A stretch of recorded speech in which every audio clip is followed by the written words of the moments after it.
Hello, everybody. Welcome back. We are looking at a game of Dominions 5. This is the Hydracast game, which I am doing with Sy. Hi, my name's Sy, and I like talking about Dominions. And looks like we have a lot to talk about in this turn, or at least a lot more battles. This is turn 6. And I guess the pace of expansion is finally picking up. We do have a message from Midgard, which is going to talk about possibly talking about diplomacy. So this is Maryland, I think. Yeah, and it's interesting to me that it took them this long in order to start talking to folks, because Mm-hmm. some people at least already knew where they were. Well, it's possible that they have been talking for a few turns. They only just told us this turn. Um, Yep, I suppose that's true. Um, yeah. it looks like they didn't mention anything about choosing to not, or like failing to give an Yeah. expansion order. So they might have just like chosen to not expand until they had a drastically large number of veneer. Yeah. That seems unlikely. I guess just because I do remember we can go for the game channel, I guess. But I remember them like complaining about that, so I'm going to give them the benefit of the doubt. But maybe it was an odd decision on their part. Um, okay, so Yeah, I we've mean, yeah. Go ahead. if you look at this turn, Mm-hmm. they do have their combined expansion, Mm-hmm. but they didn't actually move out to take the Hobers, which we expected them to do from their cap. Like three But I turns guess, ago, yeah. Well, here, yeah, why don't we've historically been starting with Arco because it starts with A, and then we go left, so we'll get them in just a second. So Arco has actually done like all of their expansion. Basically, has been the shipwreckers, right? I mean not all, Right. but pretty much, yeah. They Well, took only one other province without the shipwreckers this support. turn they finally did one, right? But yeah, I guess turn no, because even it was part of their starting army, right? Yeah, so They they bid sent their everything. starting army with the shipwreckers and Mm-hmm. all 400 gold Oh, was bid on yeah, it them, went left, left, here, and here, and then they went yeah, here, and the guy got stranded. Yeah, yeah, yeah. right. So, And then they did mhm. they did only one successful expansion into three, right just south of the cap, Yeah. without the shipwreckers. So the shipwreckers, 15 of them take on a heavy cav province. No problem, apparently. Um, this is like right in Midgard's face. Um, but I mean, I guess you go for the underwater here. It's not like anybody's gonna do anything about it.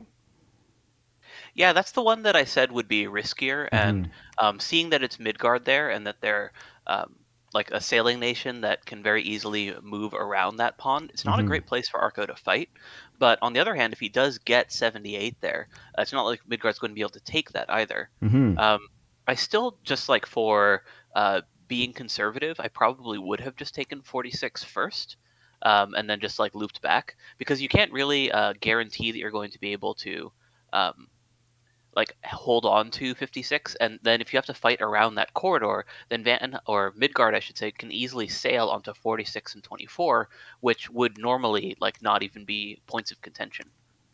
Yeah, but I think that if you don't take 56 now, you're giving up your shot at 78 Oh, because 100%, yeah. Midgard's gonna get that. So yeah. Um, all right. The more interesting thing, though, is here they finally kind of consolidated this army to expand here. And it looks like this was a heavy calf province.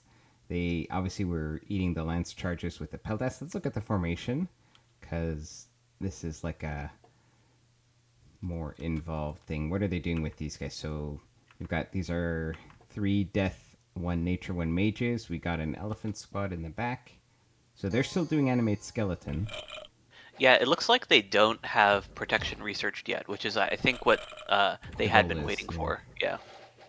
But the skeletons are actually great here against heavy cav because they've got their main guys far back enough that the skeletons actually eat a lance charge as well. Yeah, and you can kind of see that he split his formation specifically to let those skeletons walk through. Mm-hmm. Mm-hmm. So very nice scripting there. Takes no, I mean the peltas were designed to be killed, so very good. Um, and now he can finally think about going east, although it's more heavy cav. Um, all right, so Arco finally expanding 2 provinces at a time.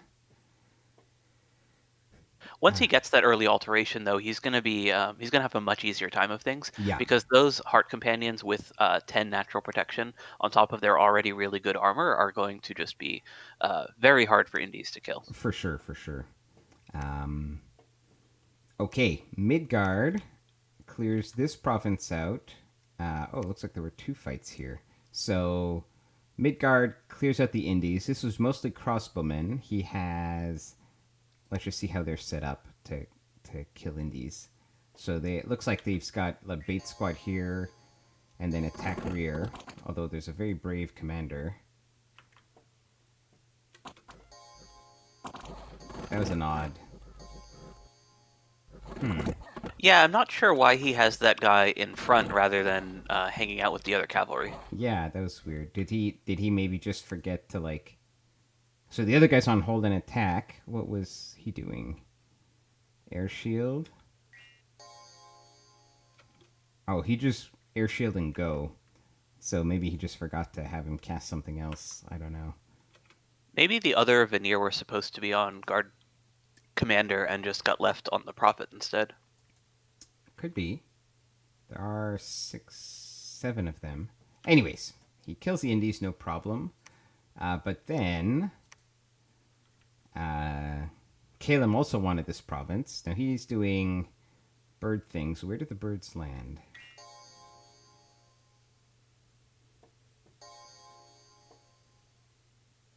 Awkward. Yeah, this actually makes sense to me because those vans were essentially at the back. So even though they were no longer at the back by the time the birds landed, I think that they had been at the time that they made their target selection.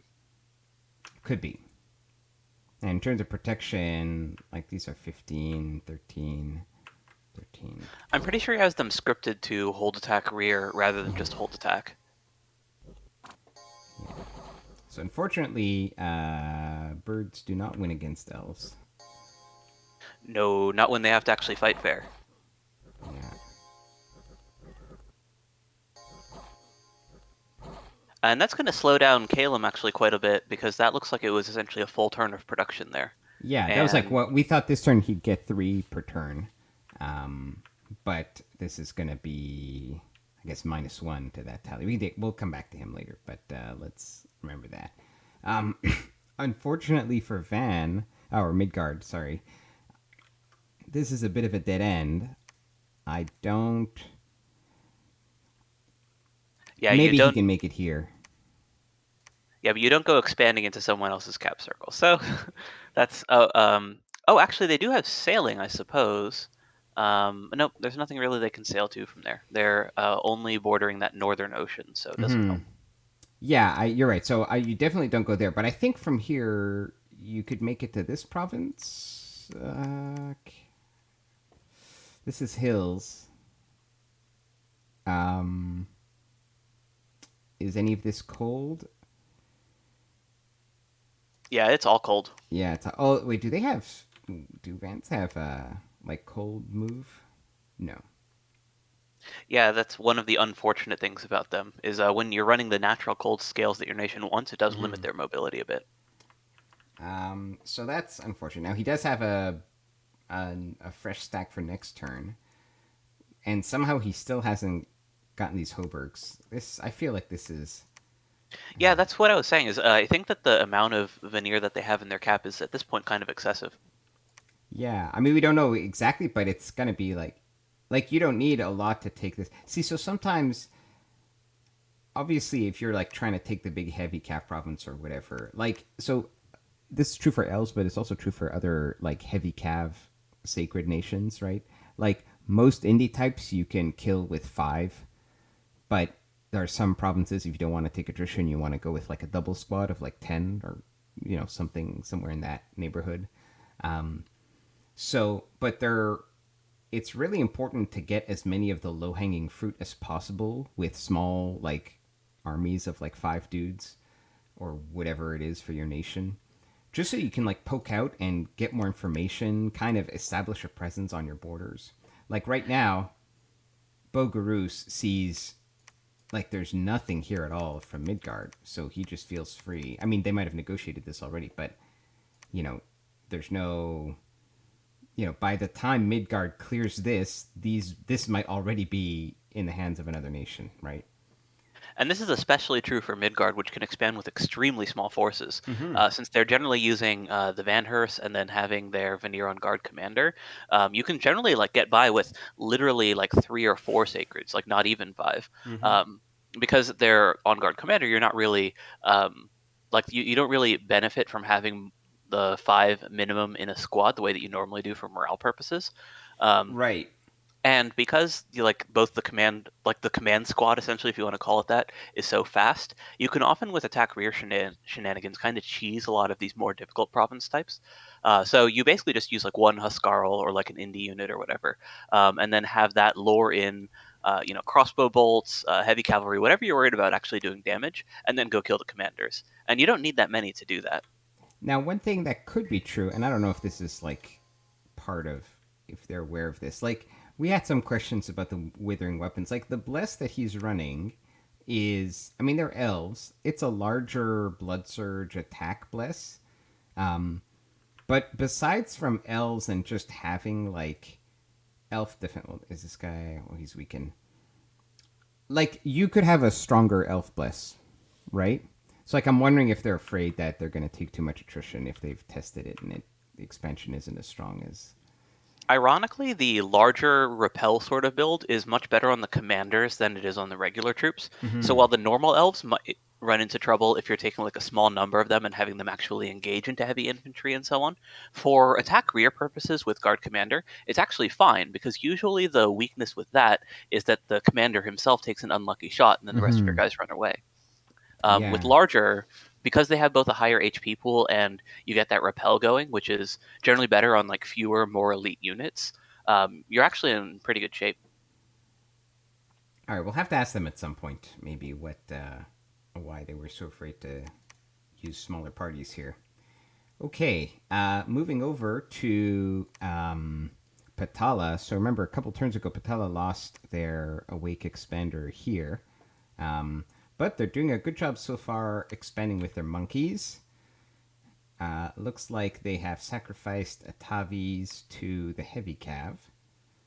That's what they're for. Yeah, And the other thing is, we actually predicted this that they went and consolidated just the goblins to go take that other yep, cave. exactly. Now, this is awkward, though. So, actually, it's awkward in a couple ways. So, they sacrificed the Atavis. The Atavis were sort of like the backup line of defense. The Marcadas were the ones that were supposed to eat the lance charge.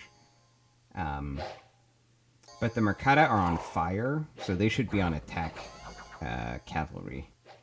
Well, they're undisciplined, so you can't actually Oh, script them. that's true. Unfortunate. And the elephant kind of ran off, right? Once again, losing Nope, another it looks like elephant. it died. Yeah, well, I meant like ran off very bravely into combat. Oh, Yeah, yes, yeah. yeah. He went Poor choice and of words. So this he was went and like, soloed the infantry. Yeah. it feels like like he wasn't even on hold an attack or anything. So this seems like an oversight in terms of scripting. Oh, although I he's kind of diseased and lost, and maybe, and he has like 20. Maybe they just said like, well, I don't know. It's still an elephant though.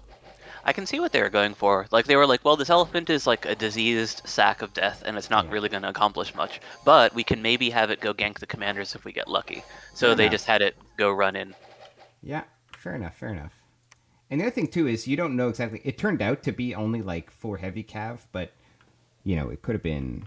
The scouting report is never that accurate, so it could have been a lot more. Uh, Yeah, Back on wound the up shows, being yeah. Go ahead. wound up being a relatively easy province for the amount of income that it's got. Because this is, I think, a large province. It's a pretty good province, 12K for sure. Okay, and then Bakamono shows take the cave here. Now you've got 25 Bakamono shows and some Atavi. Can you take this? I don't Don't think so, think actually, so. yeah. I think you need at least another turn, like a full turn of Bakamono recruitment. But on the other hand, you already have partial Bakamono recruitment there in 13, so you can go ahead and run over, consolidate, and then go Yeah, take 189. exactly. Yeah, you move back here, and then next turn you have like 50, and then you go down this way. He's got some heavy infantry, but heavy calf, but this is possible, I think. Yeah, Bakamono Show are actually pretty good against Heavy Yeah, Cav, you don't mind because losing they, them, and they yeah, kill. Yeah, Oh, just crossbows. Okay, I mean, he definitely has options here as well, and he's still just relying on the Band of Warriors. Looks like he got a couple of Naga warriors. Um, he doesn't have much of a bless though. It's just a Reinvig and Blood Surge. So I'm not sure if he has a special plan for that. Yeah, no hard skin. He might be eyeing that water province to the north if he wants to like go take that off Jomon. But he Uh-huh. doesn't have, or maybe it's the one to the south Or even, this the one one. by Raga. Yeah. Um, but yeah, he doesn't have a hard skin bless, so the Naga warriors aren't super resilient. So Mm-hmm. you really, and they only have bucklers instead of like real shields. So Real you really shields, don't yeah. want to send them into like crossbows or anything. Or archers Um, even. Like they're just yeah.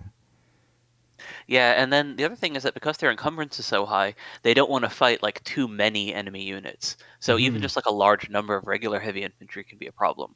They're pretty okay if they're like not the people who get charged against heavy cav because of their fascinate, so they can like Mm-hmm. shut them down once they actually do engage. But they're not going to get the first hit generally, and they don't really want to stay in combat either.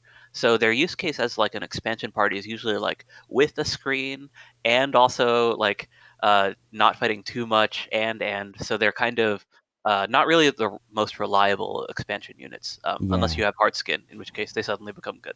I think in this situation you'd be prioritizing recruiting whatever's going to get you this expansion, but it's possible what's happening here is they are prioritizing the Bandar warriors, and that's capping their resources. Like the Naga warriors take like no resources, right? If or is that the those are the other out of province ones. Yeah, those are, well, you can recruit the naked ones from your cap too, but Mm-hmm. usually you don't want to. No, he's getting these. So actually, he's spending his resources on that. Um, Yeah, he's going for armored stuff, which is I think fine for like when you're actually that's like what you kind of want to have in your armies rather than like just elephants and chaff. mm-hmm. So even though the elephants and chaff might like expand better, I think he's thinking about what troops he's going to have left over after After expansion. expansion. Yeah, and knowing that his Titan is gone, he probably wants to at least put some thought into what he's going to be using to defend himself. Okay, moving along to Vanheim. Looks like we got two provinces taken this turn. Was this a... Oh, and a failure. Okay. Well, let's look at the successes. This must have been partially cleared before, because this seems like a tiny number. Yeah, it could also like just be a very low population waste. Sometimes they do roll really low. Hmm. Anyways, Wolf Brothers took care of that. Up here, more Wolf Brothers against... Again, this is like Archers, Light Infantry, Militia. This is like EA indies, not not late age.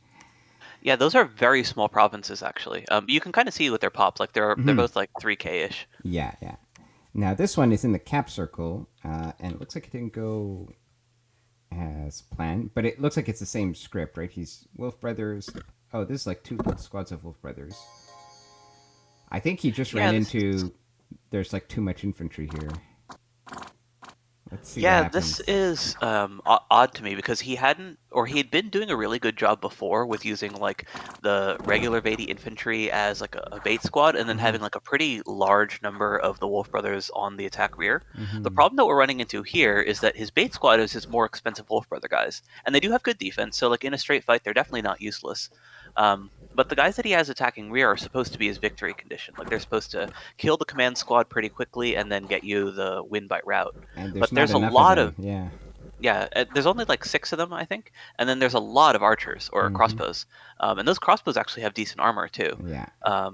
So like the low damage wolf riders just aren't going to kill them quickly enough, and having wolf riders or any cavalry really in like a grind kind of battle with infantry Where they're getting isn't really what. surrounded on the edges. Yeah, that's really not what you want during the expansion phase. Later on, cavalry are basically just better units because that's how the Dominion's Okay. combat works. But This ended up in being close, right? Because he routed the heavy infantry squad, and then they do chew through the archers. But yeah, then his but main eventually. squad routes. And then those guys are routed, so suddenly their attack and defense drop to like almost Mm-hmm. nothing, and they're caught on the some of the routing heavy infantry there as Yeah, well. yeah, So I mean, upside is this province is going to be super easy to clean up later, but for that's still sure. a really expensive loss for someone who had been having like really good expansion up to Yeah, this point. it had been really efficient up to this point. Um, Now, sadly, this is a bit of a dead end for him because he can't. He's not going to take heavy cav with this small squad.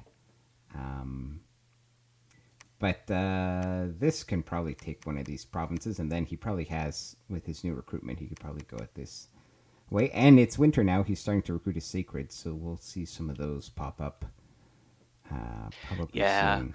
The Rimvedi are amazing once it gets cold. Mm-hmm. So once his dominions spread a little bit and he's gotten just the natural cold from winter, those guys are going to be fantastic. Yeah. But interestingly, he also has a Jotun axeman in there, so that's kind of cool.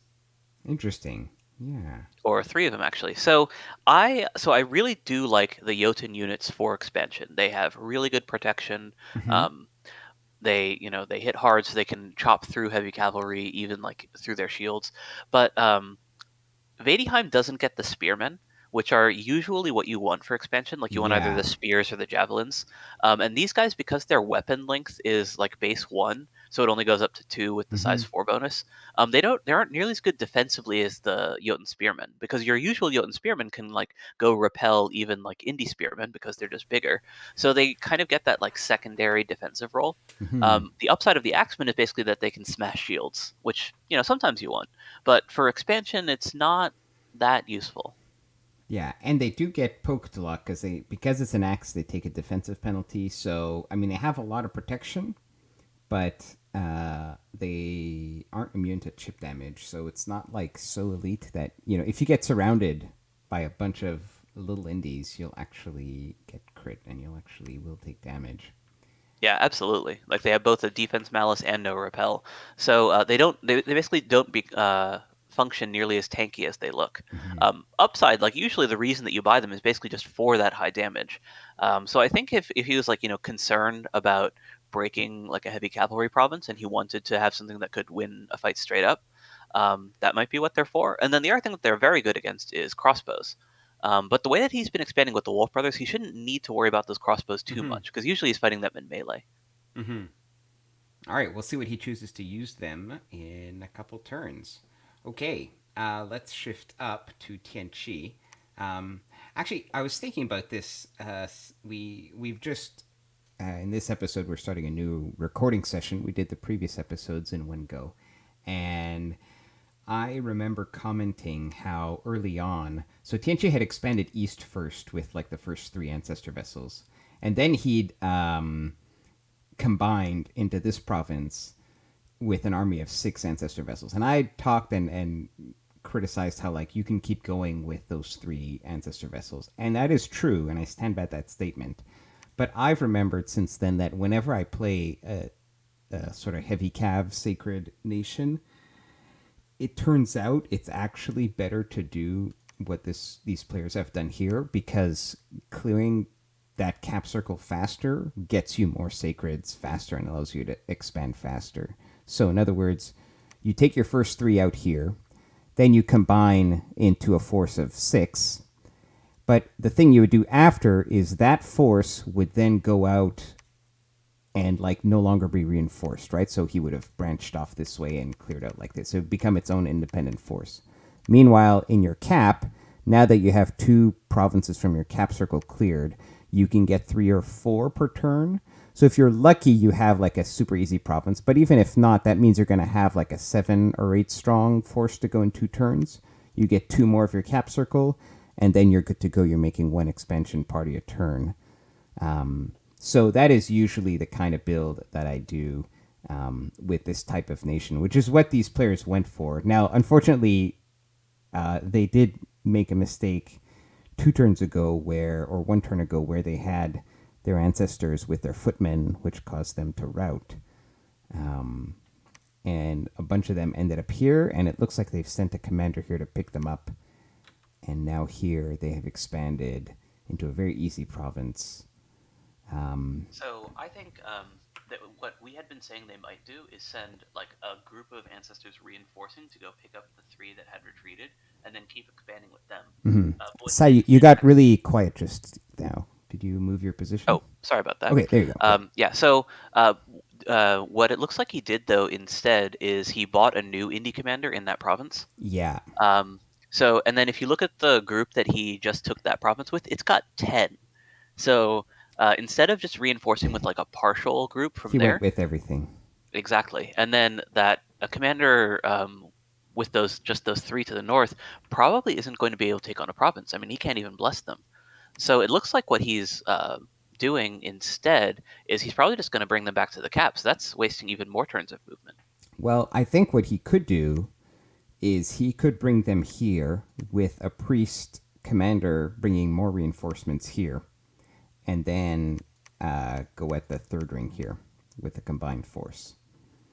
That's fair, That would but he be could have also done that like yes. this turn from the one to the north right there. Yeah, he could. What we had discussed last time was he takes some of the reinforcements here with a priest commander, moves up here, and then he has like 6 or 7, and they attack here. And the thing, like, it feels awkward, but you can totally just have a master of the way lead your ancestor calves. Right. Now, it feels bad because they're squishy, but depending on their paths, they can actually self-buff, like, some protective things, and most of the time, the ancestor cav are just going to murder things real fast, and you don't have to worry about it. Because the problem is you don't have enough resources in your cap to recruit, like, one of the cavalry commanders. That's like you're sacrificing a sacred to get that. Yeah, usually, as far as like the leadership goes, you can fix that just by recruiting indie commanders and cycling them into the cap for leadership. Now, I actually don't. The 10 here is overkill, but if he has scouted this province already, this is the kind of. Excuse me. This is the kind of army that you would need to take the lizard warriors here. This high number. Oh, that is true. Yeah, he So- might have already scouted that. You're right. Yeah. So this is actually. Excuse me. This but it'll be interesting. I hope he script. Let's see how he's got it in this. There's the script here. He has the ancestor cav in front. I hope that for the lizards he sacrifices his archers and puts them in front. So we'll have to see. Yeah, and for this province, they're on hold and attack, so it makes sense for them to be in front for that because they're not planning on sitting there and shooting. With the lizards, like we talked about last time, it makes more sense to try to use the fear bows to rout them instead. For sure. Anyways, that would make that's a reasonable army. He shouldn't take too much attrition. So, anyways, I hope that works out for him. But unfortunately, he's still only in 1 province per turn expansion on turn 6, and next turn is not going to be any different. Right? Next turn he still only gets 1 province. So, right, and then turn after we're looking at 2 still, like not even 3. Yeah, a bit behind the pace. Caelum. So he loses. We thought he would have 3 this turn. He bumped here. Looks like he got here. But yeah, that's just 1. it, right? Yeah, he didn't send out a separate group from his cap, it looks like. Oh, no, he reconsolidated again. Okay. Yeah. This looks like something went wrong, though. You usually don't see that many losses for a Caelum expansion party unless it's like really heavily armored crossbows, and this is not that. Like these aren't like naked, but they're still the medium crossbows rather than those 18 prod guys.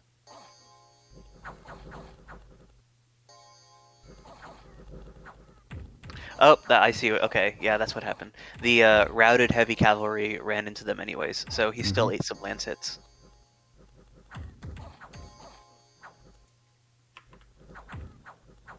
Yeah, that happens a fair bit. This is actually the primary way that Micklin loses Eagle Warriors, is already routing units running into them. Unfortunate.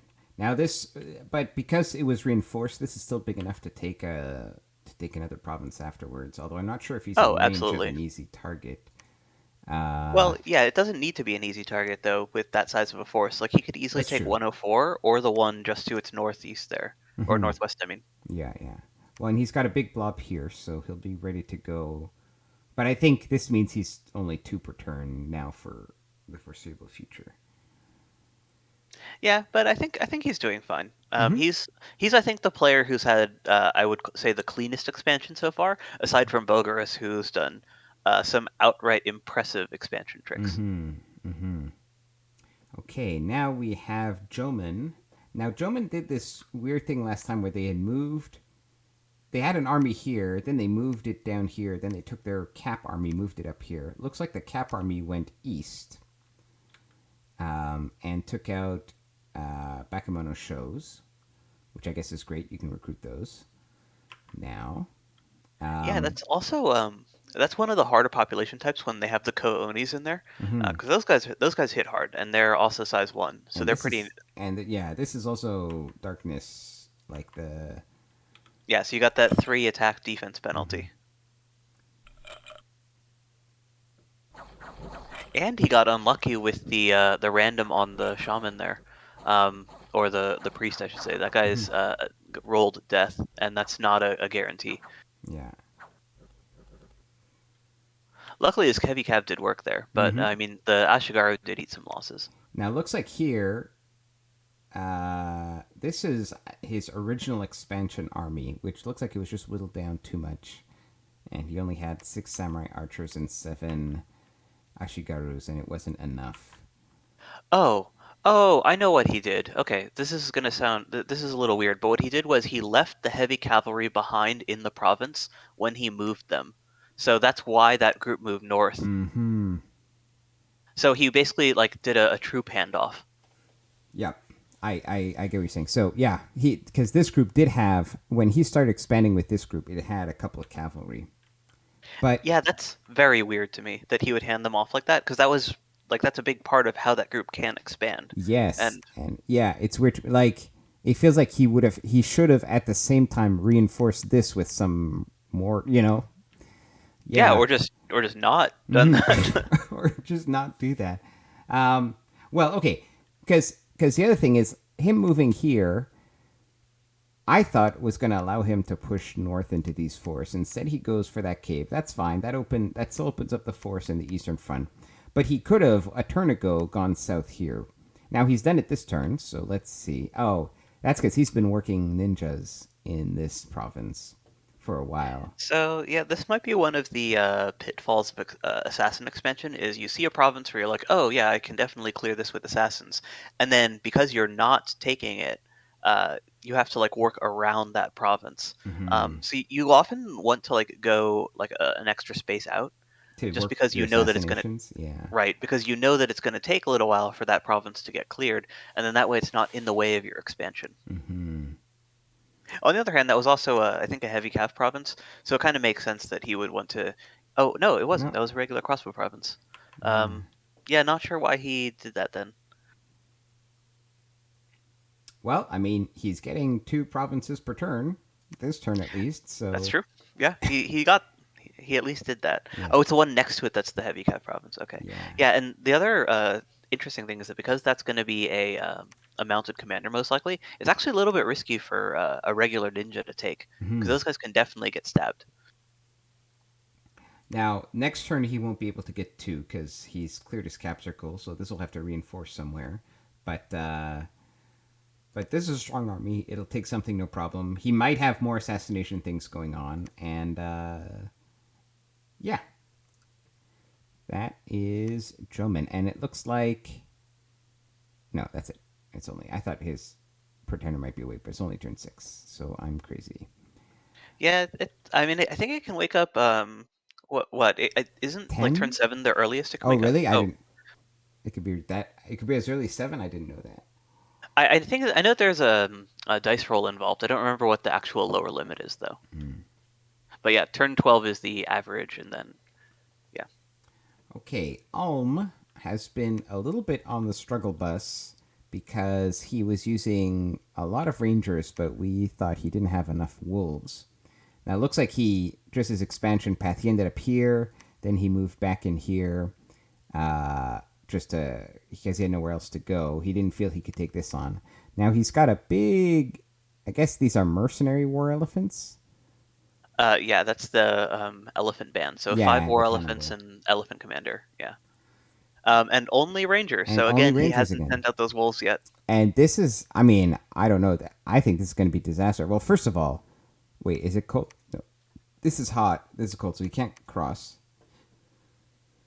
Um, maybe he was hoping to take this province, but Vanheim got to it first. So now his only, I mean, not his only target, but one target is here. But there's no way this beats 70 militia plus heavy cav. I mean, it can if you use the elephants to like But do the most of the killing, but you're using rangers then as lance bait, and that never feels good. but also the rangers are gonna murder the elephants in friendly fire, right?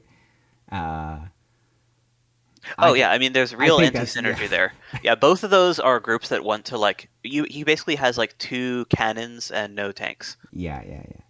Um, so I don't know where he. I think he has to go here next turn. Like I don't think he can take this. Um, He I can if he throws the rangers away to do it, but that yeah doesn't feel yeah great. feels bad. Um, and I guess these guys come up north, and then maybe next the turn after he tries to take heavy cav. I mean, there's a lot of heavy cav here, but also I think he's not getting the right troops here for expansion. Yeah, if you're not getting like a huge number of wolves to like actually form your screen, you basically do want to buy some melee units. Like there's no excuse at this point after like already seeing rangers fail to expand on Mm-hmm. their own to keep doing it. Or yeah, like you just expand with it. Like it's Ulm, right? They have like some of the best melee units in the game. You just make those units and just go kill just big melee brawls, and you just expand like that. Like that works. There's a lot of ways to expand with Ilihome, but pure rangers is not one of them. Um, all right, hopefully, well, I'm curious to see how the elephants work out for him next turn. Okay, up to Atlantis. And it looks like the worm is going to loop around down here, get into the lake at some point. Good Yeah, for it's a him. worm and it's doing some easy provinces, so I don't think that it's in any danger here. Does he have? Well, he if he has any research, he's not casting it. Um, and over here, mournful. So he's still relying heavily on these guys. Yeah, now that he's completely cleared his cap circle, I think he should start transitioning to the armored infantry, because these mournfuls are just going to be really cutting into his gold if he keeps leaning on them. Mm-hmm.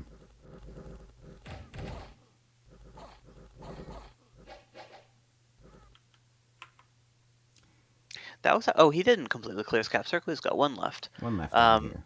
yeah, but he really should start making that transition because mournfuls aren't even like better now that it's cold. Mm-hmm. So like essentially for the same resource cost, you can get a lot more reliable tanky boys uh, with just those heavy infantry. Because even if you can't get like as many of them, because mournfuls are very low res cost, you get guys who can basically sit and shower in crossbow bolts.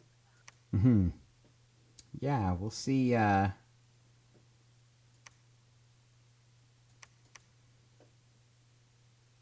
Yeah, think he sends them into the lake there. I think that's like where you go at this point. Although with that many mournfuls, maybe he like did intentionally spend that much just so he has something that could take on a heavy cap province. But with the direction that he's going with them, it looks like he's trying to take easy stuff first. yeah, but I feel like you take. So I feel like you would go for these two first. Now I don't. So it depends on your scouting, and also we don't know if there has been any diplo yet between the two. Um, I think.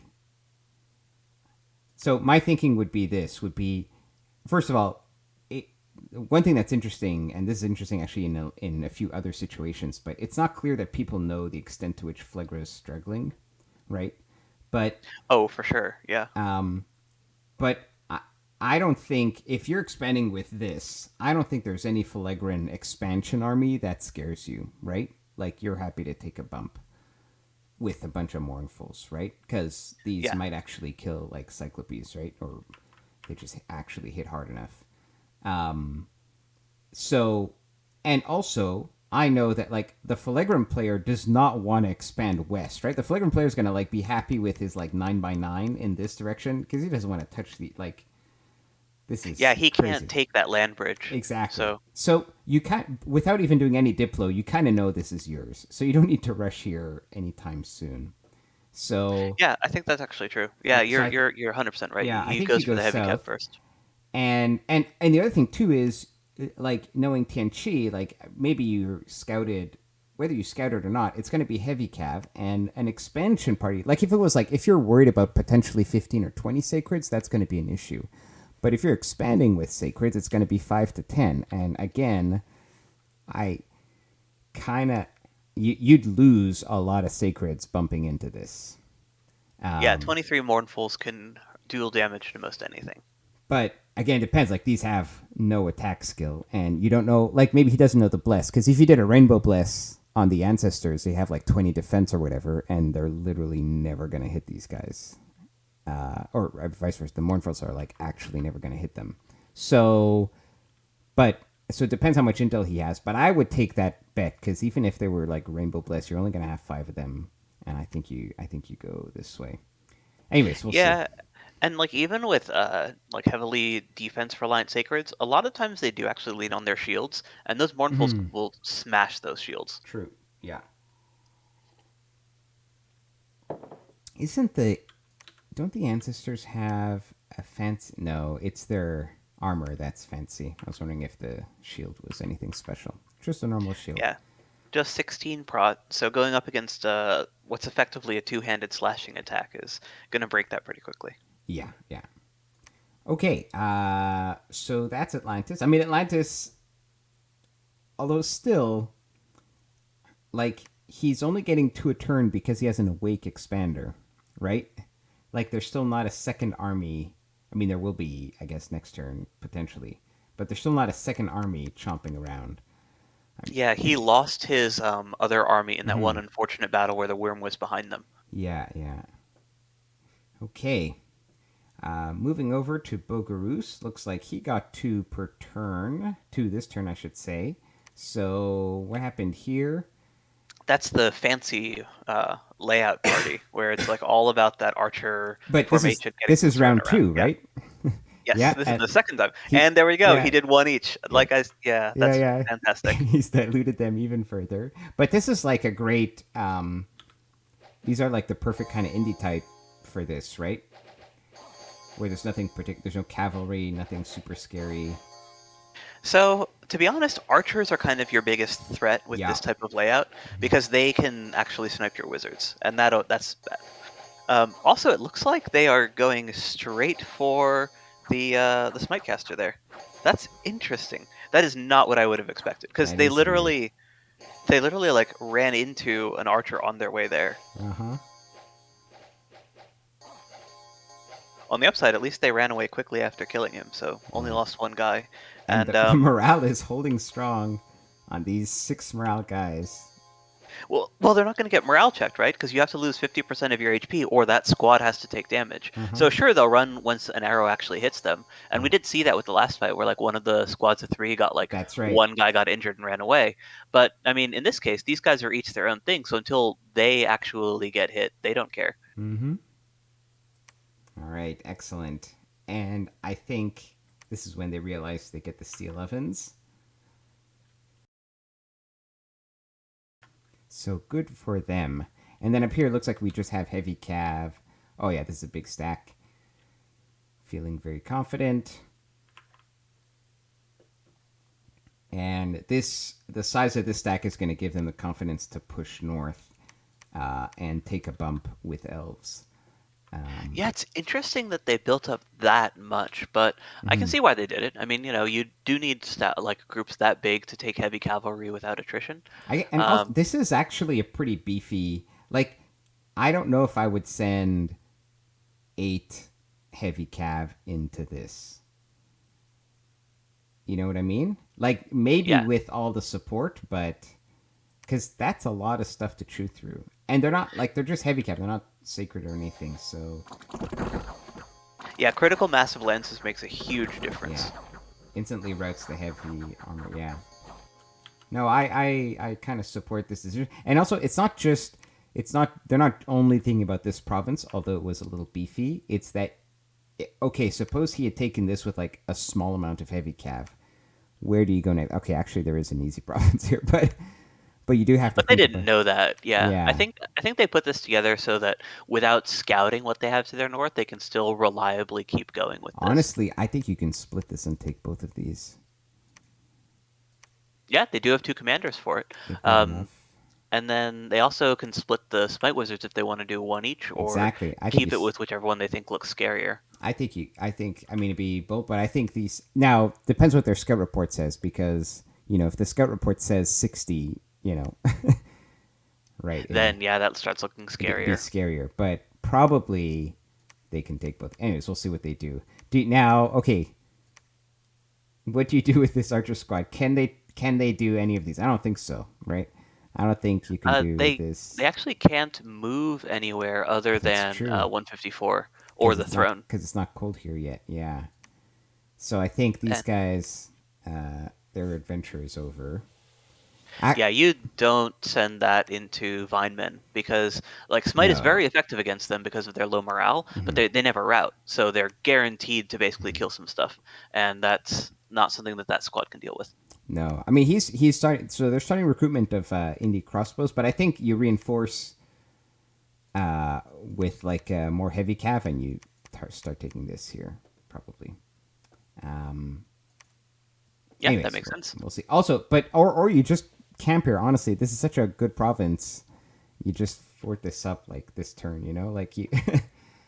Their if their Dominion gets to 142, so like if they preach there, it can also turn cold, and then they can go north to meet up with a group from the capital and Hmm. reinforce that way. Yeah. But the more like I think the safer thing, or not safer, the faster, more reliable way to get them into action is to just move them into 134, and then they can similarly meet up with an army Yeah. and take either 145 or 158. Yeah. Yeah. Yeah. All right. We'll be seeing that potentially next turn. Raga. Raga does not know how strong their Zayden are, I think. So they didn't. Am I missing a message? Did they like? They just didn't do anything this turn. They moved from 133 to 144. And then they named their prophet, but that's it. Oh well. Okay. Let's at least. What did they name their prophet? Well, what do you think? Oh, furious. All right. At least they made the correct choice. All right. So Raga here is. Raga should definitely be expanding 2 provinces per turn without breaking a sweat. And Raga can also expand with unblessed Zidans because the larger bless is already in effect, Mm-hmm. and Zidans with no bless can handle a fair number of indie province types. And even if they did want to make sure to bless them, they can just recruit people that do that. Like they don't need to wait for their profit. Yeah. I think this is. I mean, it seems to me that there was like a lack of expansion testing here, and it's just like getting a feel. Like, so I have very rarely played Raga, so I don't have a solid feel for the number of indies I could kill with the Zayaden with whatever build I have. But if you take like an hour one evening and you go with the whatever build you went with, or you're trying a few different builds, and you just create a bunch of games and expand to year one, then do it again, and you do like don't be afraid to take stupid fights because that's the point of the expansion testing, right? You're like, what can I get away with? And if you just do a bit of that play, you'll realize what is safe, and then depending what your own like comfort level with risk is, you can make the moves in your multiplayer game. So it looks like here they either have like zero risk tolerance, but honestly some of these fights are zero risk, so like they have both low risk tolerance and also not a good idea of like what the actual risk is to their units, because you could definitely be expanding a lot more than this. Yeah, and this is, in my opinion, almost egregious when it comes to Raga because they have some of the best expanding sacreds in the game. Mm-hmm. They have guys who you can basically send into any province type and just expect good results because they both do the flying thing that Caelum does, where they can reliably gank the command squad, um, and they also are strong enough that if they run into something that's retreating, they don't care. They have enough defense and protection that they can Mm-hmm. handle those no problem. So Yeah. between that and their mobile, like the sheer damage output from these guys, they can both take stuff head on if you just want to put them in a line and tell them to attack, or they can do tricks in order to kill stuff without taking very much damage. But in either case, you just don't need that many of them to clear each province. Yeah. So, anyways, hopefully hopefully things turn around. Um, but they're behind. They're definitely behind where they should be. Um, and what that means in practical fact, it means that their neighbors' struggles are not going to be as penalized, right? So Pattala and Jomon, who've had a few struggles, right, like a loss of an awake expander and some struggles here, normally it would suck for them because all of this would be Raga's already, right? Or Yes. something like that. But now they're still ahead of Raga in expansion, which is crazy. Yeah, and Pattala in particular, I think, is benefiting from this because he's going to have a slower start due to his Titan being missing. Mm-hmm. Um, and if like you're neighboring a Raga who's big, then like Raga is already going to be finished with expansion and starting to look for their first war target. Yes. So the longer it takes for Raga to like start picking that first fight, the better off someone like Pattala, who would normally be possibly a little rush vulnerable, would be. Mm-hmm. Although Yeah. Patal is probably a bad example of that because their Nagas are actually really good against Zidans in particular. Sure. But let's say like who else have we got? Bogarus, Flagra, Jomon. Like any of those guys could potentially be at risk. Although again, because he doesn't have an MR bless, Bogarus having paralyzed on their smite means that they are actually probably okay against Zidans too. Mm-hmm. So really, it's just Flagra and Jomon that are really rush vulnerable. Although if the Raga player is not that familiar with their nation, they might not also be familiar with the specific matchup with Pattala and might think that Pattala is a better target than they actually Right. are. Yeah. Yeah. Uh, well, anyways, we'll have to wait and see because yeah, taking a while to clear out these indies. Fallagra finally expanding. Good on you, sir. And he went with some heavy cav and a pile of archers. Unfortunately, he does lose two. Let's take a look.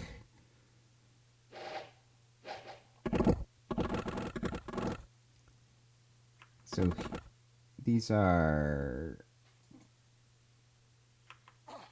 just no That's name the mercenary That's a group merc. that he got. Yeah, yeah, it has to be mercs. Magnus's crossbows, yeah, and then yeah, I don't think he's doing anything fancy here. It's a very normal thing. It looks like the Mouflons are on attack closest because he's just intentionally using them as a front line here. Yeah. And he's not trying to draw fire onto his crossbows or anything to reduce attrition on his real units.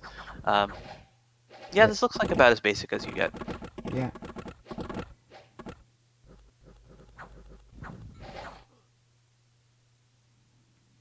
And Mouflon expansion is like honestly fine. Like these guys hit hard enough. They've got good protection. They're good cavalry. But they're not so I guess the weakness of these is they have like heavy cav protection, but they don't have, in fact they have pretty bad defense. And so as a front line, they are going, like, you're going to take attrition on these guys a lot more than, if you're used to traditional heavy cav units. They're just going to get hit more by just regular bad melee troops. Yeah, I think they're very comparable to Bogarus's, but they're just cheaper. But they like both the Druzhina and these Mouflons have 18 protection. I think the Druzhina have like maybe 1 or 2 more defense, or it might even be the same. Because I think these guys have 15 base. But what Mouflons have is both lower gold cost and halved upkeep. So they like tend to be better in practice as units. What they do have though is slave morale, and when you've got them in little squads like that, it's pretty easy to get them HP to get their HP low enough that it clears off the field. They ran back to the capital. Go ahead. Yeah, so I was gonna, so they may have lost some on the retreat. We can't actually see what was lost there. But if they all made it back to the cap, this is actually fine because Flagra does need to clear its cap circle anyway, so they're going to reinforce in the next province. They just reinforce. They'll go one of these 2 directions. All right. And I think that wraps up the tour. So we're still seeing. We've got like a couple nations that are sort of on pace, I guess, with normal expansion. Most nations have had, 1 or 2 major stumbles. And then there's Fallagra, who's like in a category of their own. But that's Yeah, I'd say important. Yeah, go ahead. Go ahead. I'd say we have a clear winner in expansion, which is Bogarus, which Mm-hmm. is taking the greediest build and still managing really solid expansion, Mm-hmm. thanks to some masterful scripting. Mm-hmm. And then we have someone who is like I would say a second place just by virtue of the best mercenary company in the game. So that would be Arco, Mm-hmm. winning just off of Shipwreckers. Mm-hmm. You've got Caelum, which is doing fine, and Yep. then you've got everyone else who is behind in one way or another. Yeah. Um, and Oh, and Vanheim. Vanheim and Caelum are yeah, I'd say Vanheim are on the also. tier. Yeah. Yeah, yeah. But and what's odd about this situation is that the failure, because there's so many different nations that are having like a couple fails here and there, it's not, the fails aren't being penalized as hard, right? Absolutely, yeah. Because everybody who's had some struggle is like a neighbor of somebody else who's had a struggle, right? So there's still plenty of time to catch up for everybody. Yeah, we'll call this the late age experience. Yeah. All right. Well, in that case, we'll see you guys next time on Late Age Experience Turn 7. And we'll see if any of these nations manage to pick up the pace. So thank you, everybody, for watching. Thank you for joining me. Thanks for having me. All right. I'll see you guys next time. Take care.